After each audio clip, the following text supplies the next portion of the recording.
Olá pessoal, sejam bem-vindos ao meu canal. Eu sou Moisés EDM e hoje trarei um vídeo contando a história dos clubes.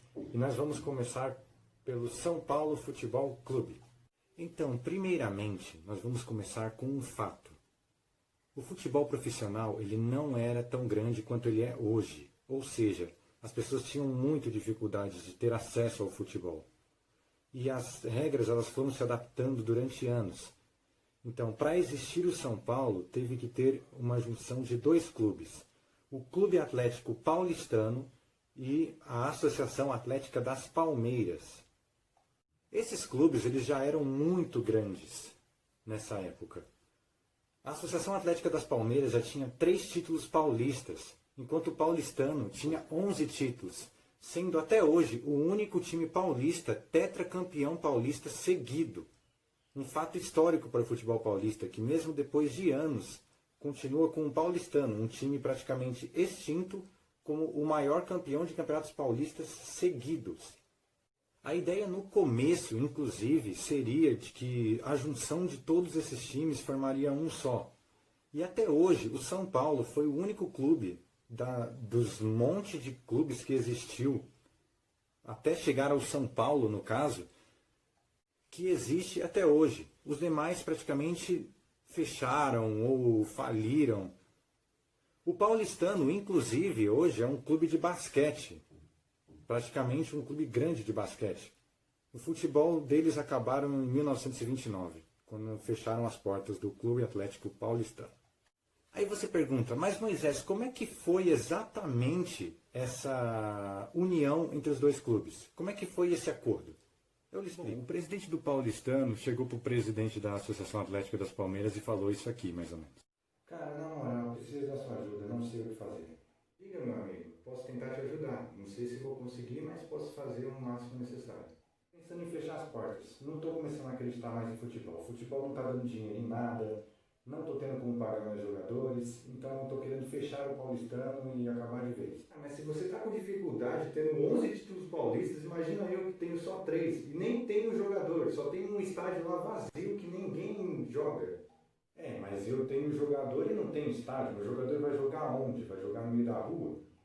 Bom, aí realmente eu não sei como te ajudar. Não tenho uma certa noção. Eu acho que eu tenho uma ideia. Como você mesmo disse, você tem um campo. Eu tenho jogadores. E os meus jogadores têm 11 títulos. 11 títulos paulistas, inclusive. Somos os maiores campeões paulistas, na atualidade. Sendo 4 vezes seguidas. E o que você sugere? Eu sugiro nós nos unirmos para formar um clube só.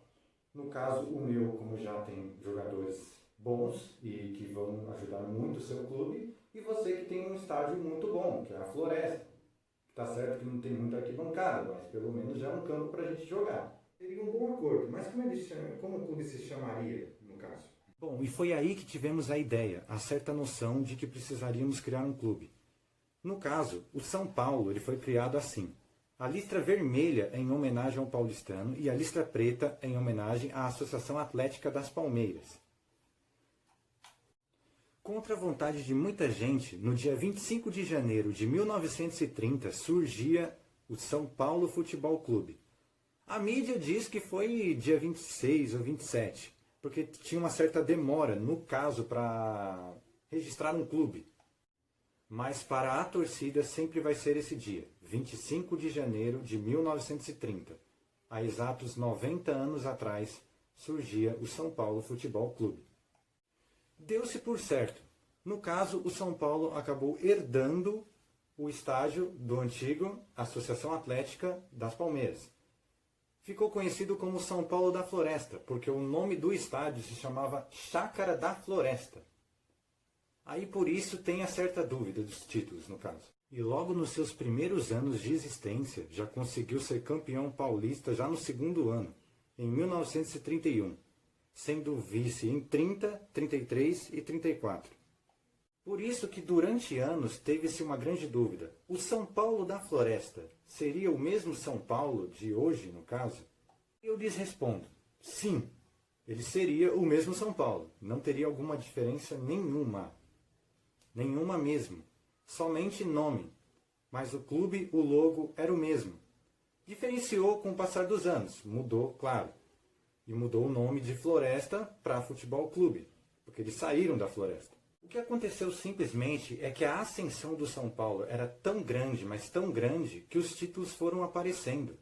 São Paulo sempre disputava títulos, de 1930 a 1935, como São Paulo da Floresta ainda. Por isso teve-se sempre uma dúvida. E um pouco de inveja, claro, dos outros clubes. Porém, como já percebemos, o São Paulo herdou os jogadores do Paulistano, que já tinham 11 títulos paulistas. Então, era óbvio que era muito mais fácil um clube desse conseguir os títulos. Sem tirar os seus méritos, claro.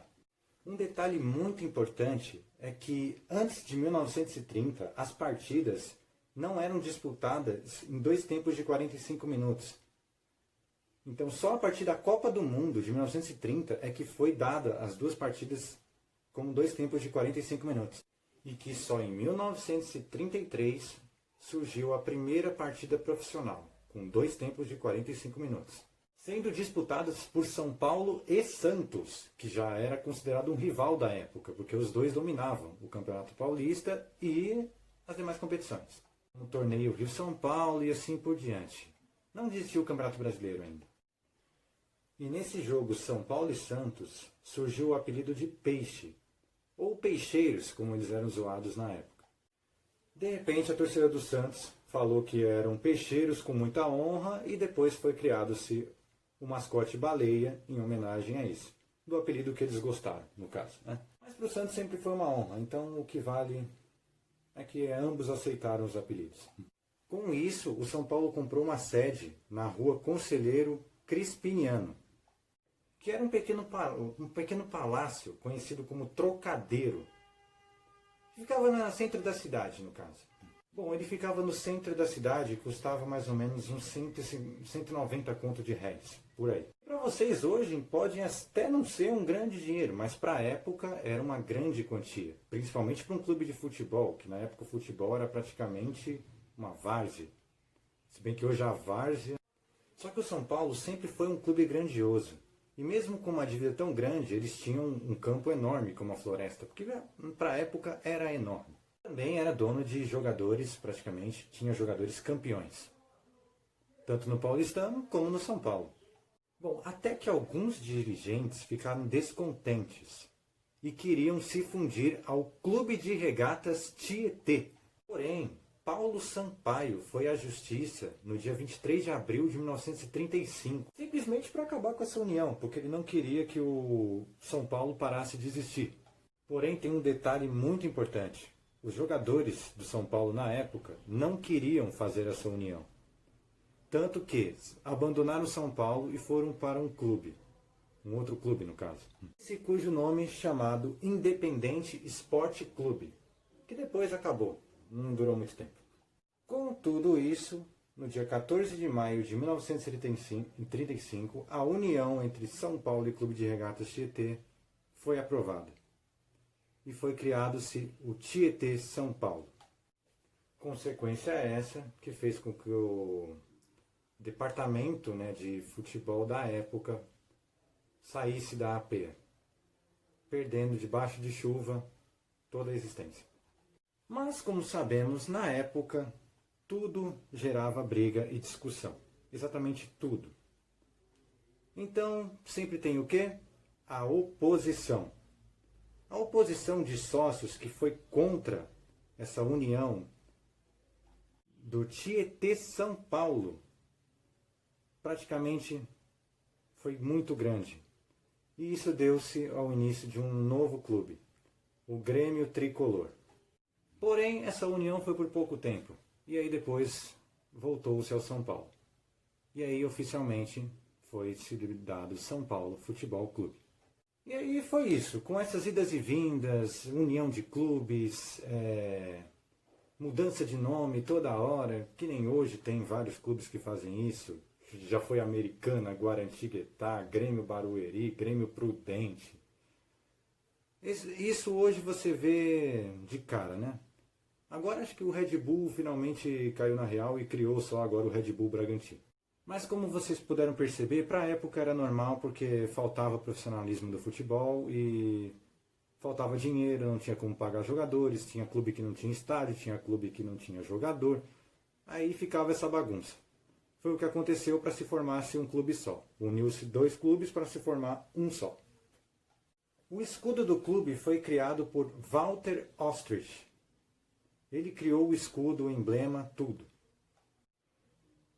Bom, ele era um estilista e ele teve a colaboração de um dos caras que estava presente na formação do São Paulo, Firmiano de Moraes Pinto. Era o nome dele completo. E como sabemos, o logo do São Paulo tem 5 estrelas, sendo as 3 vermelhas dos 3 mundiais conquistados, 2 Copas Intercontinentais e 1 Mundial de Clubes da FIFA, que contabilizam 3 títulos mundiais. As 2 amarelas, ou douradas, como você preferir dizer, por mais que muita gente pense que tem a ver com futebol, no caso não, tem a ver com os esportes olímpicos, outras pessoas que ganharam ouro no Brasil. Sendo uma delas conquistadas por Ademar Ferreira da Silva, nas Olimpíadas de 1952, que foi a primeira dourada que surgiu no símbolo. E a outra por Helsinki, nos Jogos Pan-Americanos de 1955, no México. Teve um significado especial simplesmente porque eles usavam o logo do São Paulo, a camisa e tudo, com as listas vermelhas e preta, para praticar o esporte que escolheram. Eles bateram esses recordes mundiais usando o logo do clube e o clube resolveu homenageá-los, colocando simplesmente uma estrela no clube de futebol. Bom, as camisas do São Paulo. As camisas do São Paulo são mais ou menos assim. Temos a faixa vermelha em cima, a branca no meio e a preta embaixo. A vermelha e a preta elas devem ter 5 centímetros. E a branca, que é a do meio do caso, ela deve ter 2,5 centímetros, se você for assim no padrão correto. Mas se você comprar uma oficial, ela vai ser isso. Faixa vermelha e faixa preta, 5 centímetros. Faixa branca, 2,5 centímetros, que é a faixa do meio. E o escudo estampado no meio da camisa. Mas hoje em dia as pessoas devem comprar camisa paraguaia, né? Então, aí eles colocam de qualquer jeito. Com isso também temos o segundo uniforme, o chamado uniforme tricolor, que seria uma faixa vermelha, faixa branca, faixa preta e a faixa branca de novo. Claro, todas elas verticais. À altura do seu coração encontra-se o escudo tricolor. Bom, caso você queira uma camisa original, né? Eu acredito que a original tem que ser a certa. As faixas vermelhas e pretas têm 4,5 centímetros e a branca 1,5 centímetro. E o calção e a meia são pretos. Todos pretos. Até hoje, o São Paulo Futebol Clube só teve um mascote, que foi criado por um cartunista da Gazeta Esportiva em 1940. O seu nome é Santo Paulo, para não confundir com o São Paulo. Aí chamam ele de Santo Paulo para não ter uma certa confusão entre as coisas, entre o mascote e o clube, no caso. Dizem que é representado por um velhinho de barba branca, isso que simboliza a morte do São Paulo após os 60 anos, mais ou menos isso. O hino do São Paulo foi composto em 1935 e só oficializado em 1942. E foi criado por Porfírio da Paz. Aí você me pergunta, como que ele criou, né? Foi exatamente assim. O cara estava perdendo a casa, perdendo tudo, dívida atrás de dívida, e por nervosismo ele resolveu cantar o Salve o Tricolor Paulista. Ai meu Deus, viu? Tô com necessidade, preciso pagar minhas contas, vou perder minha casa. Dívida uma atrás da outra. Estou muito nervoso. Vou cantar o hino do São Paulo. Salve o tricolor paulista. Nisso se formou-se uma letra. O que ele fez? Ele simplesmente pegou um papel e começou a escrever ali a própria letra. Claro que com o passar dos anos teve uma mudança na letra, né? Conforme o time foi mudando, teve certas mudanças. Do hino que ele tinha escrito, tinha uma parte escrito: do Palmeiras também trazes. A torcida não acreditou. Mas é porque, se você parar para pensar, como eu já disse no início, a Associação Atlética das Palmeiras. Porém, Na época, existia um rival chamado Palmeiras. E o hino foi escrito quando, na verdade, o Palmeiras ainda se chamava Palestra Itália. Por isso que era da Palmeiras. Nisso, a gente lembra o quê? O estádio da Associação Atlética das Palmeiras, que era a Chácara da Floresta. Simplesmente eles trocaram o nome Palmeiras por Floresta. Então, como podemos perceber, a rivalidade sempre esteve à tona. O São Paulo teve que mudar o hino nacional somente porque tinha o nome Palmeiras, que na verdade era de outro clube que ajudou a fundar o São Paulo Futebol Clube. E simplesmente para os torcedores não começarem a falar merda e xingar, foram lá e trocaram para Floresta, para não ter confusão.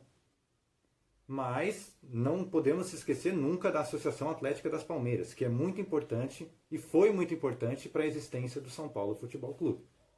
E no dia 29 de abril de 1966, quando já mudaram o hino por completo, quando já não tinha mais o que fazer, já estava praticamente quase 100% o hino nacional todo mudado, ele resolveu vender os seus direitos em 1966 para o São Paulo Futebol Clube. Por completo, dessa vez. Vendendo toda a criação que ele fez. Toda a criação não, né? Porque mudou praticamente o hino nacional inteiro. Bom, com tudo isso, chegamos ao estádio. Na época, o São Paulo era o clube brasileiro de maior exemplo, eu diria até no mundo, se você parar para pensar. O clube já tinha um estádio da Floresta, mas falou assim, eu quero ter mais. E foi adiante, com a ajuda do sócio-torcedor, porque o São Paulo Futebol Clube foi o primeiro clube do Brasil a criar o sócio-torcedor. Simplesmente, o sócio-torcedor foi a peça fundamental para se construir o estádio do Morumbi, o famoso Cícero Pompeu de Toledo. Aí você pensa, foi uma grande sacada o sócio-torcedor. Porque realmente os clubes da época não tinham muito dinheiro. O São Paulo, inclusive, para construir o Morumbi, teve que ficar anos sem jogar futebol profissionalmente. Somente para construir o estádio. E pagar, no caso. Criou-se o Morumbi com 72.039 de capacidade. Pode ser até mais, se você pensar bem. E mesmo com o estádio ainda inacabado, que ele não tinha acabado, só estava ali em obras, mas teve um jogo. Bom, a torcida do Corinthians levou 80 mil pessoas só para uma final de Paulistinha. E mesmo assim, até hoje, eles bancam tudo, eles falam que eles são os maiores. Esse jogo foi São Paulo e Sporting de Portugal. E terminou 1-0 para o São Paulo. Gol do Peixinho. Que deu origem ao nome Gol de Peixinho, simplesmente porque ele mergulhou na bola. Inaugurado incompleto em 2 de outubro de 1960, caraca, simplesmente por causa de uma gíria. A gíria foi inspirada no nome do cara. Meu Deus. Depois se inaugurou completo no dia 25 de janeiro de 1970. Só que dessa vez o jogo foi contra outro time de Portugal. O jogo foi São Paulo e Porto. A partida terminou empatada, com gol de Vieira Nunes para o Porto e Miruca para o São Paulo, terminando assim 1-1. E a capacidade com o estádio inaugurado foi de 149.408 pessoas. E assim terminamos uma história que praticamente nunca terá fim, porque são 90 anos de títulos, um atrás do outro, e nem o centenário chegou ainda. E o São Paulo já tem 3 mundiais, 3 Libertadores, 6 campeonatos brasileiros, 21 ou 22 campeonatos paulistas, para quem não quer considerar o São Paulo da Floresta, né? É o maior clube brasileiro com títulos internacionais. Só internacionais. Então, como podemos ver, o São Paulo tem muita história para contar mesmo. E muitos jogadores que não têm nem metade do conhecimento dessa história. E simplesmente jogam no São Paulo Futebol Clube por dinheiro. E não por respeito ao escudo, ao emblema. A torcida do São Paulo já está há 8 anos sem títulos. 8 anos sem ver o São Paulo levantar uma taça. Isso é muito tempo para quem cresceu vendo o São Paulo como campeão. Sempre levantando taças, sempre levantando títulos maiores, de maior expressão. Sendo sempre um dos primeiros a ganhar os títulos mais importantes. E hoje ficamos à mercê de Alexandre Pato, Pablo, Daniel Alves, que saiu lá do Barcelona como lateral e veio para cá com meio campo fazer o quê? Continuar apresentando um futebol que a gente sabe que ele não pode nos dar. E o cara simplesmente se acha São Paulino só porque o pai dele era São Paulino, mas o cara não conhece nada da história do São Paulo. Não sabe o tanto que a gente batalhou para conquistar os títulos que a gente tem. Uma diretoria que nos rouba, jogadores que mentem para vocês falando que jogam futebol, quando na verdade só querem ganhar dinheiro atrás do outro, só estão querendo ganhar salário do mês e sem fazer porcaria nenhuma. Um jogador que saiu do Barcelona simplesmente para vir para o São Paulo para ganhar 1.600.000 por mês e achar isso normal. O cara não ganhou nem metade dos títulos que o Raí ganhou pelo São Paulo, que foi 2 Libertadores e 2 Mundiais. Então, na verdade, para mim, eu acho que é muita moral para um cara que não ganhou nada no São Paulo. Tá jogando agora e quem sabe vai ganhar um Campeonato Paulista, que para mim não vai ser grande coisa, porque só seria um título para calar a boca da torcida. Mas o São Paulo é muito maior do que isso. O São Paulo tem que visar títulos nacionais e internacionais. Um título estadual não pode ser valorizado pela grandeza do clube que é o São Paulo. Então assim, por aqui eu me despeço dizendo que espero que um dia esses jogadores possam ver o meu vídeo. Ou também, se não, pelo menos que eles caiam na real de que eles não são tudo isso. Que eles simplesmente só são jogadores comuns que estão tentando ganhar um título pelo São Paulo. Nós somos muito maiores. Não dependemos desses caras para tudo. Esses caras ganham salários milionários e agora estão querendo reclamar simplesmente porque querem descontarem o salário deles por causa de um Covid-19, um coronavírus, uma pandemia que se espalhou. Ganham salários milionários todos os meses sem ganhar um título para a torcida, sem dar uma alegria, uma motivação. E é isso, fiquem com Deus e espero que futuramente eu possa ver o São Paulo no alto de novo. Porque hoje só dá desgosto ver um jogo no São Paulo. Se você vai no Morumbi para comprar um ingresso para assistir o jogo desse time, que não levanta uma taça há 8 anos, você está perdendo o seu tempo. Você não pode gastar dinheiro com uma coisa que você não acredita. Eu não acredito que o São Paulo vá conseguir voltar ao topo. Com esses caras não, que esses caras só estão focados no dinheiro deles. Eles não sabem metade da história do São Paulo Futebol Clube. E é isso aí, deixem seu like e se inscreve no canal. E se não gostou, procurem outra coisa.